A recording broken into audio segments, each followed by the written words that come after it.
Alright guys, a quick one. Here, I'll detail how to change iOS 26 reduce transparency in Control Center on your iPhone. Like this. So you can reduce the transparency, you can choose to turn it on, and you can choose to turn it off. Now, to turn on iOS 26 reduce transparency, all you simply need to do is go ahead and open the settings app, scroll down, locate and click on accessibility. Scroll down accessibility, locate and click on display and text size. Then under display and text size, locate reduce transparency and turn this on.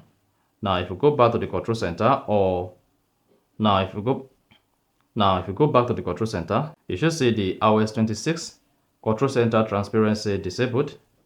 And if you go back and then turn off reduce transparency, then you should see the iOS 26 transparency enabling the control center. So just go ahead and then enable reduce transparency if you want to hide the liquid glass, if you want to disable the liquid glass, and turn it off if you want to enable the liquid glass. So that's exactly how to change iOS 26 reduce transparency control center on iPhone. So if you found this offer informative, please don't forget to like and then subscribe.